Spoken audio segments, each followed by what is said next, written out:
अस्सलाम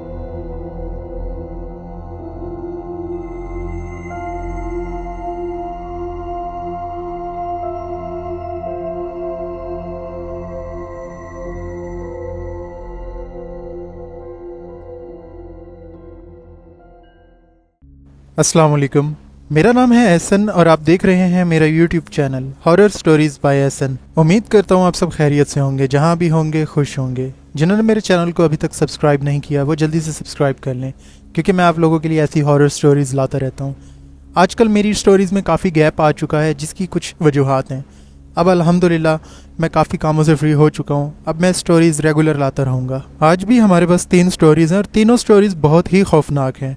जैसा कि आपने इंट्रो में देख लिया होगा, पहली स्टोरी जो आज हम रावलपिंडी से शेयर करेंगे, उस जगह को मैंने जाके पर्सनल ख़ुद विज़िट किया और आप यकीन करें कि रिकॉर्डिंग के दौरान मुझे कुछ चीज़ें वहाँ पे महसूस और कैप्चर हुई हैं, जिनको मैंने रेड सर्कल किया है।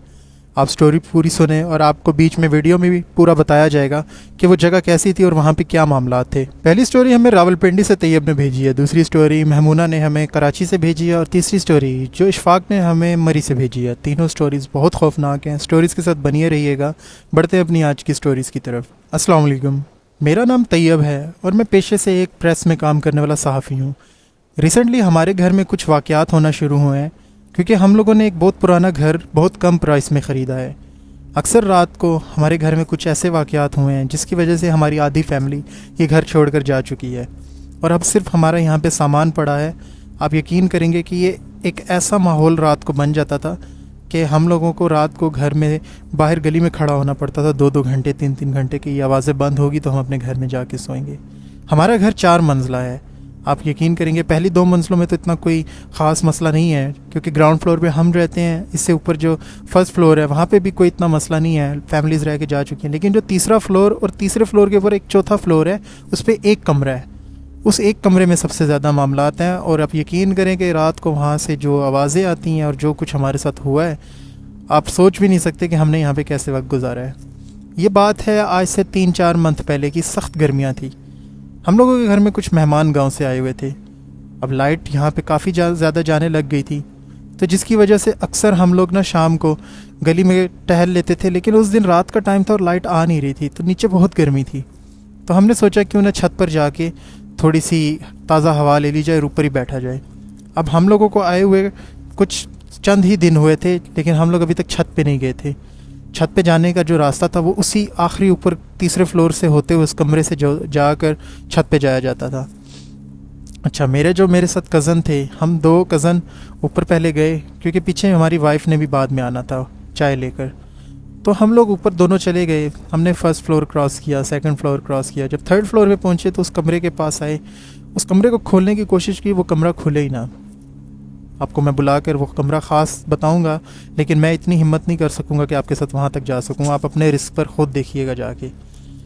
तो जब मैं अपने कज़न के साथ वहाँ गया और मैंने दरवाज़ा खोलने की कोशिश की, एहसन भाई यकीन करें कि वो दरवाज़ा ना लॉक लगा था ना कुंडी लगी थी, लेकिन वो दरवाज़ा खुलने का नाम नहीं ले रहा था। ऐसा लग रहा था जैसे उस दरवाज़े के पीछे किसी ने उसको पकड़ के रखा हुआ है।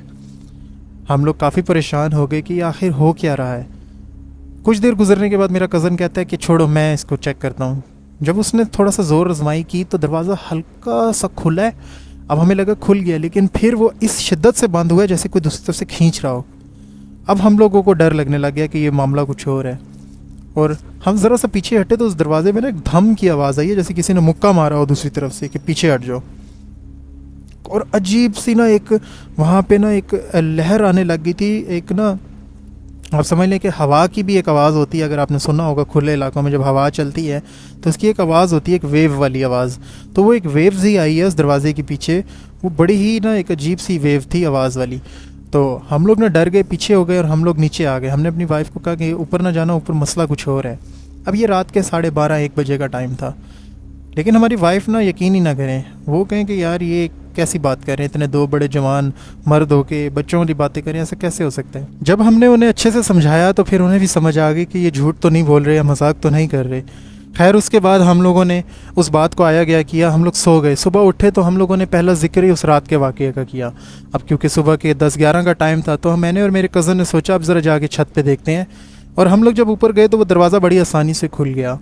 अब एक अजीब सी वहाँ पे बात हमारे साथ ये हुई है कि जब ये घर लेने से पहले विज़िट पर मैं आया था तो मैंने छत देखी थी, यहाँ पे कुछ सामान पड़ा हुआ था काफ़ी हैवी वेट वाला। तो जब हम अब आए हैं सुबह के टाइम तो मैंने देखा कि वो सारा सामान बिखरा पड़ा था, जबकि उसके बाद छत पे कोई नहीं आया था, हम पहले ही थे। और ऐसा लग रहा था कि ये जैसे अभी किसी ने कल रात को ये सब किया हो, लेकिन हमें कोई शोर शराबा, कोई आवाज़ नहीं आई। तो उसके बाद हम लोगों ने पता करवाया इस घर में क्या मसले हैं। जो मालिक थे, घर के ऑनर थे, उन्होंने तो हमें नहीं बताया, लेकिन आसपास कुछ नेबर्स ने हमें बताया कि ये इस घर में ये मसले हैं। अक्सर ये घर बंद रहता था, रात को यहाँ पे काफ़ी ज़्यादा शोर शराबे की आवाज़ आती थी। ऐसा लगता था जैसे बहुत ज़्यादा लोग यहाँ पे हैं, कोई पार्टी चल रही है या कोई यहाँ पे फंक्शन चल रहा है, जिनमें रात को हल्की फुल्की ढोलक की भी आवाज़ आती थी, गानों की आवाज़ आती थी, कोई बड़ी ही मुख्तलिफ ज़ुबान में कुछ लोग बातें कर रहे हैं। तो कभी कुछ समझ नहीं आता था ये क्या है, लेकिन हमें इतना पता था कि ये इंसान तो यहाँ पर रहते नहीं है, कुछ और ही मखलूक है। उसके बाद फिर हम लोगों ने यहाँ पे फर्स्ट फ्लोर पे तो हम लोग रह रहे हैं अभी भी, ग्राउंड फ्लोर पे हमारा सामान भी पड़ा है, कभी कभी हम आते हैं। लेकिन मेरी फैमिली के आधे से ज़्यादा लोग इस मामले के बाद ना शिफ्ट हो गए थे, मेरे भाई, मेरी भाभी, उनके बच्चे, इवन के मेरी सिस्टर छोटी वो भी। तो अब क्योंकि यहाँ पे हमारा सारा सामान पड़ा है तो मैं यहीं पे अभी भी रह रहा हूँ। मैं आपको बुला कर ये जगह पर्सनली विज़िट करवाता हूँ, आप आकर देखें और आप इसको रिकॉर्ड भी करें। तो बहुत शुक्रिया यार, आपने अपनी ये मुझे स्टोरी शेयर की। मुख्तसर स्टोरी थी लेकिन बहुत ही खौफनाक थी, क्योंकि मैं जब रिकॉर्डिंग के लिए ऊपर गया था, आप लोग यकीन करें वहाँ पे इतनी गंदगी थी, इतनी स्मेल थी, आप सोच भी नहीं सकते कि वहाँ पे हालात क्या थे। हालांकि इस वक्त इस्लामाबाद रावलपिंडी का मौसम ऐसा हो चुका है कि रातें अब ठंडी हैं, और मैं गया भी रात को 7-8 बजे के टाइम था, लेकिन वहाँ पे जो गर्मी थी ऊपर, ऐसे लग रहा था यहाँ पे आसपास तंदूर की भट्टियाँ जल रही हैं, इतनी गर्मी थी। लेकिन उस दरवाज़े के पास पहुंच के मेरी भी काफ़ी हालत ख़राब होने लग गई थी। मैंने उस दरवाज़े को टच भी नहीं किया, लेकिन मैंने उस दरवाज़े को खोलने की कोशिश भी नहीं की। आप लोग वीडियो में देखिएगा, मैं उस दरवाज़े के पास गया हूँ अकेला, मेरे साथ कोई भी उनका फैमिली मेम्बर ऊपर आने को तैयार नहीं था, लेकिन मैं अल्लाह का नाम लेकर वहाँ तक पहुँच गया था और इत्मीनान से मैंने रिकॉर्डिंग की है। आप वो रिकॉर्डिंग पूरी देखिएगा। आप लोग अगर पूरी स्टोरी सुनेंगे, वीडियो देखेंगे, तब आपको इसका पूरा तरतीब समझ आएगी। तो बहुत शुक्रिया, आपने अपनी स्टोरी शेयर की। उम्मीद करता हूँ हमारे लिसनर्स को पसंद आई होगी। बढ़ते हैं अपनी आज की अगली स्टोरी की तरफ। अस्सलाम वालेकुम, मेरा नाम महमूना है और मैं कराची से आपको अपनी स्टोरी भेज रही हूँ। ये वाक़या हमारे साथ कुछ साल पहले आया है। हम लोगों ने एक ट्रिप ज्वाइन किया था जो कि कराची से कोयटा का था। इसमें मेरी कुछ दोस्तें थी, कुछ बॉयज़ वगैरह थे, क्योंकि ये यूनिवर्सिटी का एक ट्रिप था जिसने हम लोगों को कोयटा, गवादर, बलूचिस्तान, ये सारे इलाकों में घुमाना था। ये बात आज से 2-3 साल पहले की है। उन वक्त में कोविड नया नया ख़त्म हुआ था, तो हम लोग इस ट्रिप को निकले थे। हम लोग कराची से शाम को 4 बजे निकले थे और रात को हम लोगों ने 12-1 बजे पहुंचना था। बलूचिस्तान की हदूद में एंटर होते ही हम लोगों की बस ख़राब हो जाती है। आप यकीन करें कि वो एक ऐसा इलाका था, सिर्फ पहाड़ थे और बस एक सर्द भरी जगह थी, और ना बंदा ना बंदे की ज़ात। आप यकीन करें एक जानवर भी वहाँ पे नहीं था। हमें सिर्फ डर था तो डाकुओं का डर था। रात को तकरीबन 11-12 बजे हमारी वहाँ बस ख़राब होती है और 2 घंटे मुसलसल इंतज़ार करने के बाद अब हमें यही इंतज़ार था कि कोई गाड़ी या बस या कोई ट्रैक्टर या ट्रक, कोई चीज़ आती है जो हमें बांध कर आगे ले जाए, क्योंकि अब हमारी गाड़ी का शायद इंजन ख़राब हो चुका था। जो हमारा टूर गाइड था और बस ड्राइवर था, वो कहता है कि ये बहुत मतलब कि गाड़ी अब ख़राब हो चुकी है, इसको अभी यहाँ पर तो हम ठीक कर भी नहीं सकते, जितनी वहाँ सर्दी थी। तो अब यही है कि कोई अगर मदद अल्लाह की तरफ से आ जाती है तो हमें आगे ले जाएंगे, नहीं तो हमें रात गाड़ी में गुजारनी पड़ेगी। अच्छा, हम लोगों ने गाड़ी को लॉक कर लिया। पहले तो थोड़े से हम खौफज़दा थे, लेकिन फिर उसके बाद हम लोग गपशप करने लग गए, हम लोग मुख्तलिफ गेम्स खेलने लग गए, गिटार भी था, गाने वाने बजाने लग गए। तो काफ़ी ना गाड़ी में ना एक माहौल बन गया। आप यकीन करेंगे कि हमारे गाड़ी से ना 2 लड़के उतरे जिन्होंने चाय बनानी थी। सिलेंडर था एक छोटा सा रखा हुआ था और चाय का सामान भी था, क्योंकि ऐसे ग्रुप्स में हम लोग चाय वगैरह और कॉफ़ी ये चीज़ें सामान साथ लेकर चलते हैं। तो जब वो 2 लड़के नीचे हमारे ग्रुप के उतरे, उन्होंने चाय बनाने के लिए एक जगह का इंतखाब किया कि यहाँ पर आग लगाकर हम लोग चाय बनाएंगे। एहसन भाई, आप यकीन करें कि वो भागते हुए अंदर आए हैं गाड़ी में। उनकी आंखें जैसे बाहर आ रही हों खौफ से, और उनकी एक बहुत ही समझ लें आप ऐसे कि हालत थी जैसे ना उन्होंने कोई ऐसी चीज़ देख ली है कि अब वो उसने उनको अपने वश में कर लिया। वो उनसे बोला ही नहीं जा रहा था। वो कुछ हमें बताने की कोशिश कर रहे थे लेकिन उनसे बात नहीं हो रही थी। वो अंदर आके दोनों सीट पर अपने बैठे और बेहोश हो गए। हम लोग बड़े परेशान हो गए कि क्या हुआ क्या आखिर। हमने उनके मुंह पे पानी की छींटे वगैरह फेंकी, उन्हें उठाने की कोशिश की, लेकिन वो तो उठ ही नहीं रहे थे। तो जो हमारा ड्राइवर था वो ज़रा काफ़ी एज का बंदा था और उसका काफ़ी यहाँ से गुज़रना और काफ़ी एक्सपीरियंस थे। उसने कहा कि आप लोग बस आयतल कुर्सी पढ़ें और हिसार बांध लें और दुआ करें कि बस यहाँ से अल्लाह ताला हमें खैर खैरियत से निकालें, क्योंकि यहाँ पे मामलात अब कुछ हो रहे हैं। अब उनका ये कहना था, पहले तो हमें समझ नहीं आई, लेकिन जब उन्होंने हमें एक्सप्लेन किया तो हमारी तो हालत ख़राब हो गई, लड़कियों की अलग से, क्योंकि आपको पता है ऐसी जगहों पर मर्द चलें जैसा भी है वो कर जाता है कुछ ना कुछ, लेकिन हम लड़कियों की तो हालत ही ख़राब हो गई थी डर से। हम लोगों ने गाड़ी को पक्का लॉक कर लिया, शीशों के आगे हमने पर्दे कर दिए गाड़ी के अंदर जो लगे होते हैं, और गाड़ी की सारी लाइट्स ऑन करके हम बैठ गए। ड्राइवर चाचा कहते हैं कि मैं शीशे पे नज़र रख रहा हूँ, पीछे से कोई भी गाड़ी ट्रक कुछ भी आता है तो मैं उससे फ़ौरन हेल्प मांगूंगा। लेकिन काफ़ी देर खौफ के बावजूद वहाँ से कोई भी नहीं आ रहा था। एक आधी कोई छोटी कार गुजरती थी, लेकिन वो भी गोली की तरह वहाँ से निकल जाती थी। अब जब उन लड़कों को होश आया तो हमने उनसे पूछा क्या हुआ। उनमें से एक लड़के ने हिम्मत करके बताया कि हम जब नीचे गए तो हमने सिलेंडर वगैरह ऑन कर लिया, चाय चढ़ा दी, अब हम साइड पे लकड़ियाँ ढूंढने लग गए कि लकड़ियों का बंदोबस्त करके आग जला के सब लोग यहीं पे बैठें और अपना एंजॉय करें, बॉन फायर करें। तो हम लोग एक मेरा जो दूसरा दोस्त है वो उस तरफ गया रोड के, और मैं इस तरफ, हम लोग सूखी लकड़ियाँ देखने के लिए ढूंढने गए। अचानक हम दोनों को रोड पे ना एक बहुत ही लंबे साइज़ की एक औरत नज़र आई है, जिसका कद काफ़ी लंबा था। रोड पे वो खड़ी थी, उसने सफ़ेद कपड़े पहने हुए थे और उसका बाकायदा एक ऐसा फेस था, उसके माथे पे एक टिक्का भी लगा हुआ था जैसे हिंदू लगाते हैं, बड़ा सा टिक्का। और उसके जब हमने पाँव देखे तो वो पाँव उसके बहुत खौफनाक किस्म के थे, जैसे जले हुए पाँव, नीचे से ब्लैक कलर के, जैसे लकड़ी नहीं जल जाती काली स्याह हो जाती है, वैसे उसके जले हुए पाँव लग रहे थे। तो जब मैंने देखा और मैंने उसको बोला, अपनी बड़ी डरी हुई एक आवाज़ है, मेरे मुंह से आवाज़ नहीं निकल रही थी, तो जब उसको कहा वो देखो, उसने देखा तो उसकी भी हालत ख़राब हो गई और हम लोग भाग गए वहाँ पे लकड़ियाँ छोड़कर और चाय वगैरह छोड़कर अंदर आ गए। तो फिर जब ये बात हमने की तो बस में रोना पिटना पड़ गया, क्योंकि हमारी कोस्टर थी, उसमें काफ़ी सारे लोग थे, 25-26 लोग बैठे हुए थे, सब रोने लग गए। उनमें लड़के भी थे जो कि बस ये कह रहे थे ड्राइवर को कि यार आप लोग कुछ भी करो, यहाँ से हमें निकालो। ड्राइवर भी कह रहा था मैं क्या कर सकता हूँ, 2 घंटे मैं लगा रहा हूँ, कोशिश की है लेकिन इंजन ही नहीं चल रहा। अब हम लोग काफ़ी देर आयतुल कुर्सी पढ़ते रहे। हम लोगों को इधर उधर से बार बार महसूस हो रहा था कि कोई हमारे इर्द गिर्द चक्कर काट रहा है, लेकिन हमारे में हिम्मत नहीं हो रही थी हम गाड़ी की शीशे का पर्दा साइड पर करके देखें कि बाहर कौन है। और मुख्तलिफ हमें आवाज़ें आती थी, कभी कुत्तों के रोने की, कभी बिल्लियों के रोने की, जबकि कोई वहाँ पे जानवर ना जानवर की कोई और चीज़ हमें नज़र आती थी। वहाँ पे सिर्फ़ और सिर्फ हम लोग थे और सिर्फ सन्नाटा था। तो थोड़ी देर बाद हमारी गाड़ी को ऐसा लगा जैसे पीछे से किसी ने धक्का दिया, बाकायदा गाड़ी हिली है, और सब ने एक दूसरे का चेहरा देखा कि गाड़ी हिली है, और सब ने कहा हाँ गाड़ी हिली है। अब हमारी ना उम्मीद ऐसे हो गई थी कि हमारा लगता है जैसे आज आखिरी दिन है। वहाँ पे हम लोग फंसे रहे। एक थोड़ी देर बाद हमारा ड्राइवर कहता है कि कुछ रोशनी पीछे से नज़र आ रही है। वहाँ से एक ट्रक आ रहा था, जो ट्रक शायद बलूचिस्तान जा रहा था। अब वो ट्रक बहुत स्लो आ रहा था, काफ़ी देर उसको लगी है हमारे तक पहुँचने में। जब वो हमारे करीब आया तो हमारा ड्राइवर नीचे उतर के उसको इशारा करके रोका। उस ट्रक में 3 लोग सवार थे और वो कुछ कीमती सामान लेकर बलूचिस्तान की तरफ जा रहे थे। तो जब हमारे ड्राइवर ने उनको सारी तफसीलात बताई, सब चीज़ों से आगाह किया, तो फिर उसके बाद यही फ़ैसला किया कि हमारी कोस्टर को उस ट्रक के साथ बांध दिया जाए, क्योंकि उस ट्रक में ऑलरेडी काफ़ी ज़्यादा सामान लोड था। तो उन्होंने कहा कि हो सकता है ये मुश्किल हो, लेकिन ट्राई कर लेते हैं, और अगर चल पड़ेगी तो बड़ा स्लो चलना पड़ेगा, हो सकता है काफ़ी ज़्यादा घंटे लग जाएं जब तक कोई आगे थोड़ी रोशनी फजर नहीं होती या कोई मैकेनिक नहीं नज़र आता। तो हमने कहा हाँ ठीक है, जो भी है बस हमें यहाँ से निकालो। फिर रस्सी वगैरह कुछ हमारे पास भी थी, कुछ ट्रक वालों के पास भी थी, तो वो रस्सियों को बांधा और आहिस्ता आहिस्ता अल्लाह का नाम लेकर ट्रक चला, और फिर हमारी गाड़ी भी आहिस्ता आहिस्ता स्लो चलने लग गई। एहसन भाई आप यकीन करें, जहाँ हमने रात को 11-12 बजे कोयटा पहुँचना था, हम लोग सुबह 9 बजे 10 बजे उस शहर में पहुँचे जहाँ से हल्की हल्की आबादी शुरू हुई थी। अभी कोयटा भी नहीं आया था, बड़ा दूर था कोयटा। इतना स्लो ट्रक चल रहा था और हमारी गाड़ी, लेकिन हमें इत्मीनान का सांस तब आया जब हम वहाँ से चल पड़े थे। और आज भी हमें ये वाक़या याद है, जब हम लोग इसका जिक्र करते हैं अक्सर दोस्त वगैरह, तो हम लोगों के रोंगटे खड़े हो जाते हैं।